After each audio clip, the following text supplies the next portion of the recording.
Yes, हस्तपदासन, बस बस बस। नीना जी हाथ बाहर लाइए जरा, हाथ बाहर लाइए, रखिए हाथ नीचे और आगे लाइए, बाहर लाइए हाथ, पैर के बाहर निकालिए हाथ, और आगे, और आगे, सर के तरफ, सर के तरफ, यस यस, सर छोड़िए नीचे, परफेक्ट। अभी सब लोग ये आसन देख लो पहले, सब लोग ये आसन देख लो। ये आसन वो एंगल पे है जहां पे आपके ऑर्गन्स को मैक्सिमम बेनिफिट मिल रहा है, ऑर्गन्स को। ये जो आसन है हस्तपदासन, ये नीना जी ने किया है 80% लेवल पे किया है, 80% लेवल पे।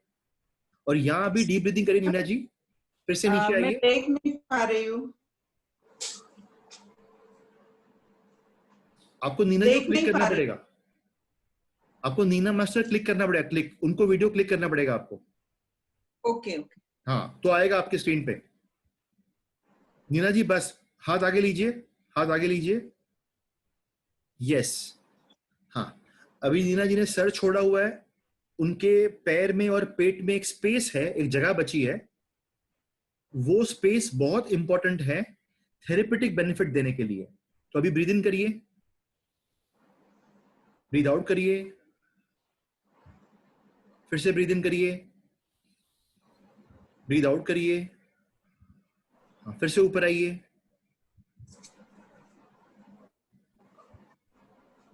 ओके। अभी कमर पे हाथ रखिए, कमर पे हाथ रखिए, कमर पे हाथ, और डीप ब्रीदिंग करिए। हर आसन के बाद एक रेस्टिंग ब्रेथ बहुत जरूरी है to increase the blood circulation of all the organs which you have just exercised or which you have just effected in the asana. After every breath, you need a resting breath. After every asana, you need a resting breath. Again, come in position for the same asana. Same asana. Hastpadasana, hastapad. Again, again. Now you will touch your knee on the, now you will touch your head on the knee. Okay, breathe in deep. Yes, breathe out. Come down. Hold your ankle. Touch your head on the knee. Now, okay, remain like this. This asana gives the entire benefit of the asana on your spine and hamstring. This asana gives the entire benefit of the asana only on the spine and hamstring. Mainly on the spine and hamstring.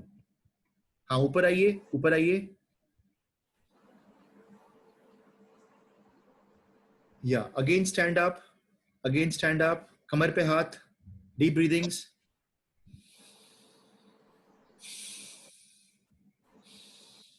अब ये आसन में जो पहले वाला आसन का benefit था वो नहीं मिला। ये आसन में बेनिफिट पूरा गया स्पाइन पे, हैमस्ट्रिंग पे, क्योंकि पेट में जगह ही नहीं है ब्रीथ करने को। आपके ऑर्गन्स में मूवमेंट ही नहीं मिला आपको, स्पेस जहां पे आप कुछ मूवमेंट दे सको और ब्रीदिंग कर सको। सो ये आसन का फर्क कहां पड़ेगा आपको? ये फर्क पड़ेगा स्पाइन पे। ओके, अब मीना जी हम लोग करेंगे आसन में, करेंगे बाह्य कुंभक। ओके, कम ऑन, सेम आसन साइड पे, side view, side view, same आसन, सेम आसन, सेम आसन। Okay, so just wait a minute. Take your hands up, breathe in. Now stand straight, stand straight, stand straight. Complete breathe out, complete breathe out. पेट खींचो अंदर, हाँ पेट खींचो अंदर, आओ नीचे, पूरा नीचे आइए, पूरा नीचे आइए, पूरा नीचे आइए, आइए नीचे, बस बस, don't come down, don't come too much down. Perfect, you are perfect. This is the perfect position. Okay, now hold your breath out. 1, 2, 3, 4, 5, 6. Again, take a deep breath. Breathe out. Hold your breath out now. 1, 2, 3, 4, 5, 6. Again, take a deep breath. Breathe out. 1, 2, 3, 4, 5, 6. Slowly come up. Okay, relax. कमर पे हाथ रखिए. Deep breathing करिए।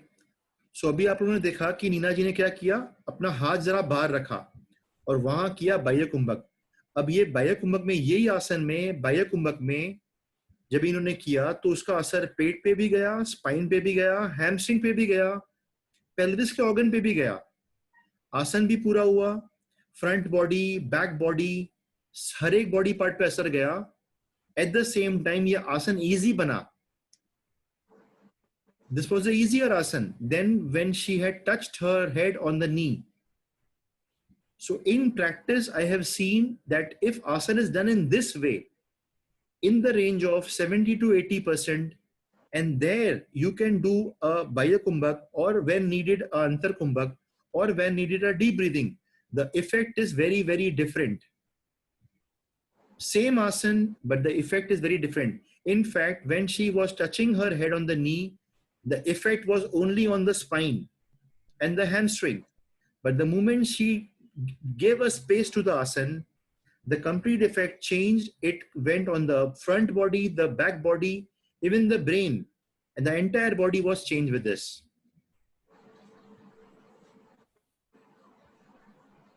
Okay, Nina ji, once again we'll do the same asana. Once again, same asana. So take a deep breath. Come down, touch the floor, हाथ जरा अंदर लाइए, बस बस बस. So now she is not into 100%, she is around 80% of the asana.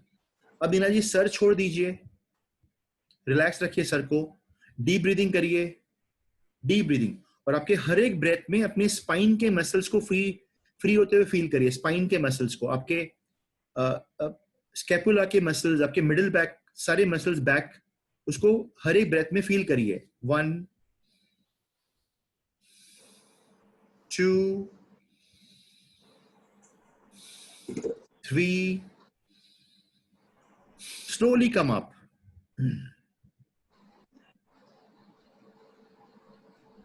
बस कमर पे हाथ रखिए, डीप ब्रेथ करिए. अब ये जो किया था, this was body awareness. Here she was able to concentrate her attention on a muscle group in the back. Now, whenever a person is able to concentrate the attention on the back, they feel a lot of de-stressing effect. Especially a person who is a responsible person. उसकी जिम्मेदारियां होती है बहुत, कुछ heaviness होता है कुछ भी बात का, वो ये मतलब स्पेशली बैक को फ्री करने से, ब्रेथ से बैक को फ्री करने से, a person feels very unburdened, he feel very relaxed, he feel very light-headed and very light-hearted. Lots of effect in the nature of the person.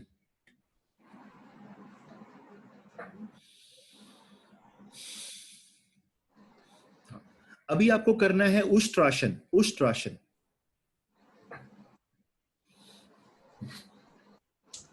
So now please watch the asana. Yeah. 3 deep breaths. 1 2 3. Again come back in Vajrasana. Right, Vajrasana. Sit straight, take deep breaths. Okay. So what we saw right now was a demonstration of a body alignment asana. Ushtrasana में body alignment होता है, लेकिन साथ साथ में ये आपके body के सर्टेन पार्ट में स्ट्रेच भी देता है. तो आपके बैक पोर्शन पे क्या हुआ? बैक पोर्शन पे हुआ body alignment.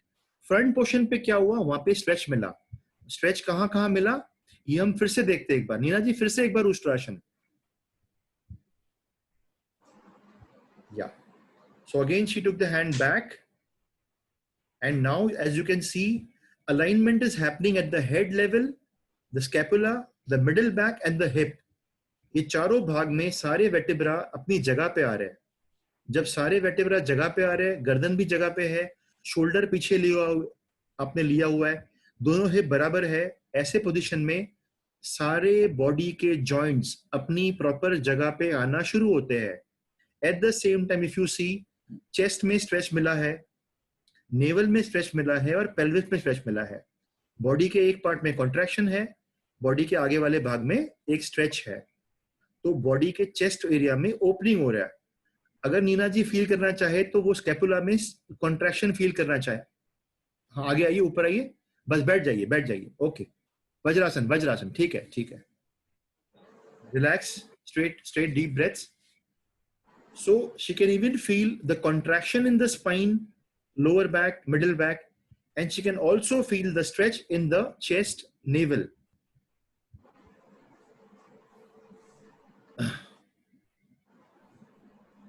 Now Nina ji, now do Paschimottan. Paschimottan.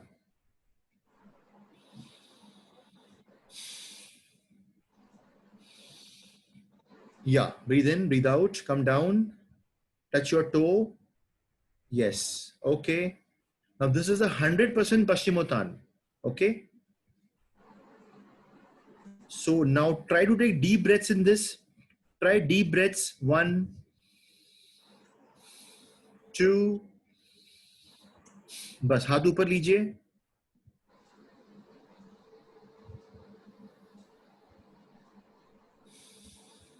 Okay, अभी दूसरा करते हैं. Now let's do 80%. नीना जी 80% करेंगे Paschimottan. Okay, so breathe in करिए, ब्रीद आउट करिए, हाँ टो पकड़िए, और नीचे आइए, और नीचे आइए, बस बस. Now take deep breaths. 1, 2, 3. अब ऊपर आइए.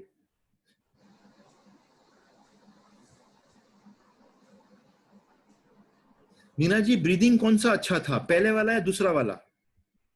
दूसरा वाला. Okay, so you understand now. If the asana is taken to its 80% or 70%, the healing effect in the front of the body and the back of the body is at the maximum. Amina ji फिर से पहले वाला करिए, जहां पे नी लगाते हो आप, हेड पे नी लगाते हो. ब्रीद इन करिए,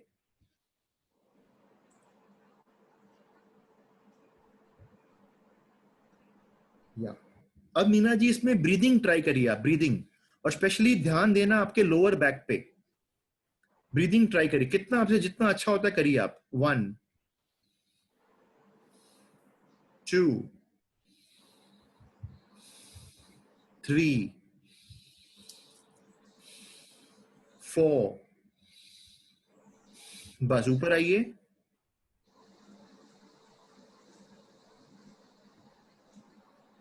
अमीना जी ये ब्रीदिंग करने से आपको इफेक्ट कहां गया, बॉडी में इफेक्ट कहां गया? लोअर बैक पे गया, राइट, लोअर बैक पे गया. तो मैक्सिमम असर जो दिया हमने वो लोअर बैक पे दिया असर. मतलब अगर आप कोई भी आसन 100% लेके जाओगे तो उसका असर आपके बॉडी पे रहेगा, स्पाइन पे ही रहेगा, उसका आपके ऑर्गन पे असर नहीं पड़ेगा. तो मेरा बोलने का मतलब यहाँ पे है कि अगर आपको कोई भी आसन 100% करना है तो वो सिर्फ 1 या 2 बार करो. बाकी सारे जो एंगल है उसको 80% पे लेके आओ, 80% पे, क्योंकि 80% पे आने से ऑर्गन पे भी असर पड़ेगा और साथ में स्पाइन पे भी असर पड़ेगा. ऑर्गन स्पाइन दोनों को मिलेगा बेनिफिट इक्वल. अब मीना जी हम लोग आसन करेंगे 50%, बस 50%. Breathe in, breathe out, touch your toe, बस गर्दन जरा नीचे. हाँ, अब मीना जी इसमें हमें करना है बेली ब्रीदिंग या डीप ब्रीदिंग करना है. Deep breathing start. 1, 2, 3, as deep as you can. 4, 5, 6, 7. थोड़ा नीचे आइए, थोड़ा नीचे, या 8, 9. बस ऊपर आ जाइए. से मैंने पूछ लिया. अब मीना जी मैक्सिमम ब्रीदिंग इसमें हुआ आपसे? मैक्सिमम ब्रीदिंग इसमें हुआ या नहीं हुआ? मैक्सिमम ब्रीदिंग हुआ. ओके ओके ओके, ठीक है, ओके ठीक है. सो एज डेमोन्स्ट्रेट, अगर मैक्सिमम ब्रीदिंग हुआ 50% में तो हाथ ऊपर करिए, हाथ ऊपर करिए. अगर मैक्सिमम ब्रीदिंग हुआ तो हाथ ऊपर करिए. Neena ji raise your hands up if you feel maximum हुआ ब्रीदिंग. ओके ठीक है चलो एक मिनट रुको रुको वी गॉट समथिंग रॉन्ग. हाँ फिर से बस ठीक है टेक डीप ब्रेथ्स. हो गया सुखासन में आइए सुखासन में आइए बस मीना जी सुखासन में आइए. Okay the point I am trying to explain to everybody is that if in a asan, Paschimottantra was just for demonstration. If in a asan you go 100%, then the effect is mainly in the part which gets the maximum stretch. इसमें दो बातें होगी या वहां maximum stretch मिलेगा कभी कभी वो पार्ट में कोई तनाव भी बन सकता है बॉडी पेन भी बढ़ सकता है पर अगर वो पार्ट वो आसन में आप 80% रहते हो तो फिर वो आसन में आप पूरे बॉडी को थेरेपेटिक बेनिफिट दे सकते हो front of the body back of the body और वो आसन में जहां असर पड़ रहा है वहां मैक्सिमम बेनिफिट मिलेगा इवन बैक पार्ट में बेनिफिट मिलेगा पर अगर वो आसन में आपने 60% बेनिफिट दिया 60% असर में गए तो फिर वो ऑर्गन